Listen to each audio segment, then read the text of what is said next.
السلام عليكم ورحمة الله وبركاته. اللهم صل وسلم وبارك على سيدنا محمد وعلى آله وصحبه أجمعين.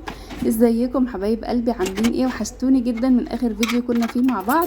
جيت لكم بقى النهاردة بفيديو جامد جدا جدا جدا، هيعجبكم وهينشطكم. بقالي شوية حلوين ما نزلتش معاكم فيديوهات، بس طبعا اعذروني غصب عني. طبعا ولادي انتوا فاهمين ظروفي يعني. فكل الناس بقى اللي بتحبني تشجعني كده وتحطي لي لايك للفيديو واشتراك لو لسه ما اشتركتش معايا. ويلا بينا بقى نتنشط كده وناخد جرعة نشاط حلوة قبل العيد بقى كده، علشان نخلص كده حاجتنا، واللي لسه متأخرة زي حالاتي كده يلا تنشطي وقومي. طبعا اليوم لازم يبدأ بكوباية قهوة، وخصوصا لو كانت سادة زي كده. علشان ايه يعني؟ ما عملتش قهوة اللي هي بلبن فرنساوي دي، عشان كنت فطرانة الصراحة. فطرت الأول لأني كنت جعانة جدا، كنت بره وراجعة ودخلت بقى ايه فطرت، وبعد كده قلت انا هقوم بقى اشتغل. كانوا طبعا ولادي نايمين، وقلت ايه اما اخد حته شوكولاته كده تحسن لي نفسيتي التعبانه ديت، واقوم بقى كده اشتغل واشوف ورايا ايه. انا طبعا بدأت بالمطبخ، وفي فيديو تاني جامد هينزل لكم برضو بعد ده على طول. برضو تنظيفات الريسبشن، بس ايه كامله بقى، لان انا نزلت الفيديو ده واتمسح كذا مره لان كان فيه مشكله فنيه وكده. بصوا، اول حاجه بقى انا لميت كل حاجه من على الرخام عايزه تتغسل. انا عملت شويه حاجات كده مع نفسي وقلت اكمل الباقي معاكم. يعني انا عايزه انضف كل الاجهزه اللي عندي النهارده، زي مثلا التوستر دوت، عايزه انضف كده الكاتل، عايزه انضف كذا حاجه. التلاجة برضو هروقها معاكم، البوتاجاز، كذا حاجه كده هنعملها مع بعض. فهبدأ بقى الاول بايه؟ بالتوستر دوت. انا بقى لي كتير الصراحه ما نضفتوش، كنت اخر مره عامله فيه وافل. وما نضفتش يعني مكان القوالب بتاعته، ومن جوه حسيت كده كان لازق فيه زي ما يكون بيض او حاجه من الوافل. ف يعني كان برضو مصفر كده. شغلت طبعا، شلت الاوشاش بتاعته دي هغسلها، وشغلته شويه سخن سيكه كده. وعندي بقى البخاخ ديت فيها شويه بيكربونات اللي هي الصوديوم، وعليها شويه خل وشويه صابون معين وميه. قلت البخاخه دي كده هتنفعني وتسعفني وتبقى سريعه معايا. انا طبعا كنت عايزه اعملها معاكم، بس انا عاملاها من يعني ايه من قبلها بكام يوم، لاني كنت بنضف كده شويه حاجات مع نفسي. فقلت ايه هعمل البخاخه ديت عشان تنجزني برضو. عايزه بقى اشكر كل الناس القمر اللي دخلت عندي جديده. يا رب ان شاء الله اكون عند حسن ظنكم، واكتبوا لي كده في الكومنتات رايكم في الفيديوهات، واكتبوا لي بتتابعوني منين علشان يبقى في تفاعل كده. وكل الناس اللي بتتفرج مش مشتركه يا جماعه، يا ريت تشتركوا وتحطوا لي لايك، علشان مجهودي فعلا فعلا بيبقى اضعاف اضعاف اي حد بينزل فيديو. لان انا معايا اطفال صغننين جدا وبنزل وبحاول ان انا استمر معاكم، وبحاول ان انا اشتغل برضو عشان ما ضيعش يعني ما ضيعش تعبي. زي القناة الاولانية وقعت مني بسبب برضو ان انا ما كنتش يعني كنت راهنة الظروف، اي ظروف بتحصل لي ما بنزلش. وتعبت عليها جدا جدا اكتر من دي كمان. فقلت لا، يعني ان شاء الله القناة دي باذن الله هحاول ان انا ابقى مستمرة معاكم، لان انا فعلا بحب شغلي جدا، وبحب ان انا اتواصل كده معاكم ويبقى لي اصحاب واخوات زيكم. بصوا بقى هنا نضفت كده التوستر زي ما انتم شايفين، ودي الاوشاش بتاعه الوافل. هو الاوشاش ديت بتاعته بتتفك وتحطي اوشاش غيرها. انا كنت على طول ببقى حاطه بتاعه التوست، لاني على طول كنت مثلا بحمص ساندوتش بعمل حاجه. البتاع ده تحفه تحفه، الجهاز ده جميل جدا.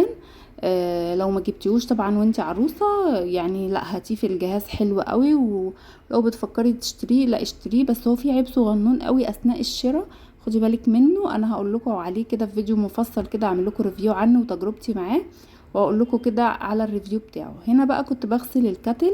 الكاتل ما غسلتوش بميه وخل والكلام ده. ليه؟ لانه لا كان عايز يدعك من جوه بسلكه كده خشنه، وكان عايز بقى يتمرش الصراحه. ما كانش نافع بقى حوار الخل والملح الليمون والكلام ده لما يكون فيه شويه تكلسات او حاجه. مسكته بقى دعكته كويس جدا. ونصيحة، لو عندك كاتل من ده اللي هو البايركس ده، ما تغسليهوش تحت المية الجارية كتير، خاصة من بره علشان الكهرباء، وعلشان طبعا بيبوظ الصراحة. انا بتاعي ده باظ مرتين من المية، فبقيت ان انا يعني اغسله، بقيت حريصة شوية في غسيله. هنا بقى جبت شوية من الكلوروكس، وحطيت كده فيهم كل الورد والحاجات اللي هي بتاعت المطبخ. كلوروكس كده الوان، بس مش كلوروكس نفسه، لا كلوروكس سايب. انا كنت جايباه حلو قوي، بينضف وبيرغي. حطيت كده فيه شوية من الكلوروكس، وحطيت كده الورد انقعه كده شوية علشان ايه لو في اي دهون اي حاجة من بخار المطبخ كده تطلع. جبت كمان الطقم بتاع الشاي والسكر كده والبن، وقلت اما اغسله برضو واحطه كده يتصفى. بصوا انا النهارده هعمل ايه، هغسل كل الاسطح والحاجات اللي على الاسطح كلها، الداخليات كلها عندي اول باول ببقى منضفاها وعاملاها. ما بيبقاش عندي تنظيف عميق في الداخليات قوي، لان مثلا لو انا غاسله مواعين كتير والضرفه مثلا بتاعه الحلل، بروح ماسكه مكان الحلل قبل ما احطها ملمعه ومطلعه، مثلا لو في حلتين تلاتة مطلعاهم وبلمع مكانهم وارص بقيه المواعين، فدايما بتبقى الدنيا عندي في الدواليب نظيفه. كذلك الامر مثلا في ظرف، في علب، في حاجات لو حتى اهملت شويه برجع ايه اخدهم مره واحده كده وانضف الدرج، مش بسيبه للتنظيفات العميقه. فدايما هتلاقوا الشغل عندي في الحاجات اللي من على الوش كتير، لان طبعا الدهون، الزيت، البخار بتاع الاكل، الحاجات ديت هي اللي بتبقى بتبوظ الدنيا وبتبوظ المطبخ. مسكت بقى هنا الحاجات دي كلها غسلتها واحطها بقى تتصفى. الورد ده كله عايزه بصراحه اجيب شويه زرع. كنت يوم الجمعه اللي فاتت كنت ناويه اشتري، انزل يعني العتبه وكده، كنت في الجامعه وقلت هطلع من هنا على هنا واشتري يعني شويه حاجات كده من العتبه كانت ناقصاني، خاصه الزرع يعني. بس طبعا معرفتش درجه الحراره كانت مليون، ما قدرتش اروح في اي حته، جيت على البيت جري. هنا بقى الضرفة دي فيها مجات والمكان اللي هو بحط فيه الهاند بلندر والحاجات دي، فكنت حاساها زحمة قوي. فقلت لا انا هغير وجايبه حاجه جديده، قمر هتعجبكم قوي، هوريها لكم في الفيديو اللي جاي ان شاء الله. فكنت عايزه اوسع لها مكان، فشلت كده المجات ونضفت مكانها وحطيت مفرش صغير جدا، وهرص بقى المجات تاني، وهرجع ايه احط كده كنكات، ولا احط مثلا يعني اشوف احط ايه، ما كنتش عارفه لسه احط ايه. رصيتهم بقى زي ما كانوا مرصوصين كده، حسيت لا الرصه دي كويسه، حطيت بقى الكنكات وهحط بقى الحاجه الجديده اللي انا جايباها برضك في المكان دوت، بس لما اوريها لكم كده ان شاء الله في الفيديو الجاي. هنا بقى الدرج ده كان بتاع حاطه فيه منظم معالق كده، حاطه فيه سباتولات وفرش وحاجات من ديت. كان برضو متبهدل كده، والمنظم ده كان عايز يتغسل. الحاجات اللي هي بصوا الحاجات اللي هي زي كده بتبقى محتاجة بقى تنظيف دوري ومش عارف ايه في التنظيفات العميقة وكده. انما في حاجات ايدينا فيها يوميا زي مكان الحلل، مكان الطاسات، مكان الاطباق، مكان الكوبايات، الحاجات دي دوريا مش دوريا، يوميا لازم تتغسل مش دوريا. فضيت كده المنظم وهاخده كده اغسله كده غسله نظيفه، ومش هستنى الصراحه بقى ان هو ينشف ولا حاجه يتصفى، همسكه انشفه بفوطه علشان انجز وقتي. انا كنت بعمل حاجه وارجع اقعد شويه طبعا بالولاد، وارجع اعمل حاجه تاني طبعا. انتي لو يعني في استطاعتك تعملي كل الحاجات دي اعملي، مش في استطاعتك ما تعمليش، لان التنظيفات العميقه والحاجات دي حاجات اجتهادات.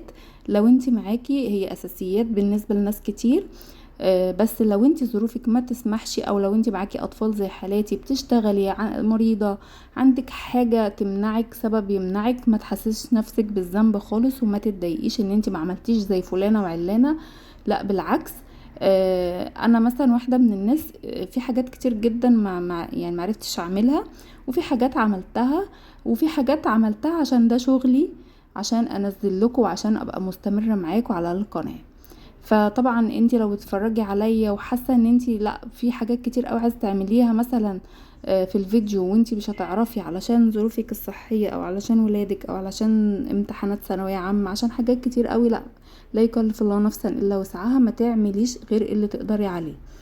اهم حاجه بس الحاجات اليوميه، الاكل، الشرب، المواعين، الحاجات ديت، الغسيل، الحاجات طبعا احنا كستات يعني مفيش حاجه الصراحه، يعني ما اليوم ما بيرحمناش يعني. هنا بقى فضيت كل الحاجات اللي بتاعت الاسباتولات والمعالق اللي هي على الحوض، وفضيت كمان الباسكت بتاع اللي انا بحط فيه بواقي الاكل اللي بعلقه في المطبخ، فضيتهم كده وقلت اما ادعك كده كل الحاجات ديت. انا كنت باخد من الصابون وباخد من اللي هي الميه بتاعت مكان الورد ديت اللي فيها الكلوروكس، كانت نضيفه يعني ما فيهاش اي حاجه، كنت باخد برضو منها وادعك. وحطيت كده البتاعه البيضه ديت فيها، حسيت القعر بتاعها ابيض كده وبقى نضيف وحلو.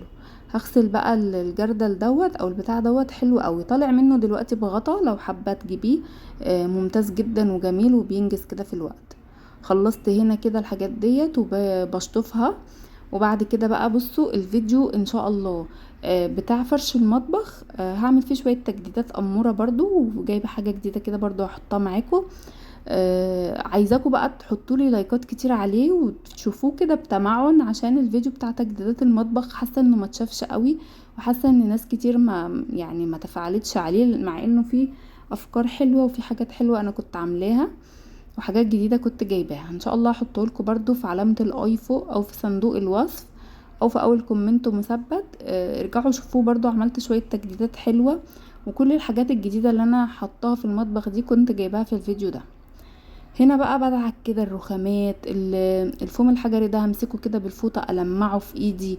السيراميك بقى اللي من فوق البوتاجاز ومن فوق الحوض والكلام ده، عارفين الموب اللي هي اللي بنمسح بيها دي، انا عندي مثلا غيارين، غيار للحيطان وغيار للارض للتلميع، للحيطان وغيار بتاع الارض. بعمل ايه بقى، بس انا قلت الكلام ده وانا بفرش بقى، همسك كده الحته دي، الحتت بقى اللي هي فوق السيراميك دي اللي بتلمع، ببخها كده بالبخاخه اللي فيها المنظف اللي احنا عاملينه مع بعض. المنظف بعتبره ساحري الصراحه، وهديها تلميعه ليه بقى، هتنور لي المطبخ قوي كده. بصوا انا كنت بوريكم ان انا على البار هنا كل حاجه بنضفها او بعملها بحطها كده على البار، عشان يبقى كل يعني الاسطح قدامي فاضيه، بحيث لما اجي افرش بقى تبقى الدنيا ايه، عارفه انا هحط ايه، ما افضلش اشيل من هنا احط هنا، بجمع كل حاجه في وقت في مكان واحد يعني. هنا بقى البوتاجاز كان نضيف، كنت عاملاه من بالليل، بس ايه كان محتاج إيه الرده طبعا، وما ادراكم الرده. آه شلت كده الرده اللي من عليه وهديله كده تلميعه بالاسبونجه كده، والظهر بتاعه برضو كنت عاملاه. انا زي ما بقول لكم الحاجات اللي هي كان بتيجي قدامي بعملها الصراحه من غير ما اكون بصور يعني. بس انا بوريكم الفكره وبوديكم اساسيات تعملوها، او بقول لكم اللي هو انتي تقدري كمان تعملي تنظيفات عميقه بطريقه منظمه. زي ما بقولك كده عامله مواعين كتير قوي، منزله المطبقيه كلها، لا امسكي المطبقيه بالبخاخه لمعيها، لمعي مكان الكوبايات، فضي درج الميه، اعملي مش عارف ايه. التوابل بتاعتك خلصت، قبل ما تحطي التوابل الجديده امسكي طقم التوابل اغسليه او اديله تلميعه كده بالفوطه. الحاجات ديت بتخلي لما تيجي تعملي تنظيفات عميقه ما تخليكيش تتعبي، وما تخليكيش تحسي ان لا عليكي لود كتير قوي وهتنضفي وتعملي حاجات كتير. آه عايزه بقى يعني اقول لكم او اتوسل اليكم تدعوا لي كتير كتير في الايام المباركه ديت. ربنا يهدي لي ولادي يا رب، ويقدرني عليهم ويحفظهم لي يا رب. لاني فعلا فعلا تعبانه معاهم جدا جدا جدا، انا تعبانه معاهم مش تعبانه منهم، عشان بس محدش يفهمني غلط، تعبانه معاهم جدا جدا جدا. عندي توأم وبقوا كل ما بيكبروا بيغيروا من بعض قوي وبيمسكوا فيا جدا، ومش زي ما هم صغيرين كنت تدي العيل لاي حد يسكته بيسكت، لا يعني لا دلوقتي بقوا ماسكين فيا قوي، حرفيا 99% من الحياة ملغي بسببهم، فالحمد لله يعني ربنا يهديهم. هنا بقى التلاجة مش قادرة اوصفلكم، كانت حالتها بأس يعني وحشة جدا، كانت كلها بقى بواقي اكل وحيلل وحاجات، وكنت بقى عارفة ان انا هنضفها تنظيفة عميقة، فالصراحة كنت بحطه وخلاص.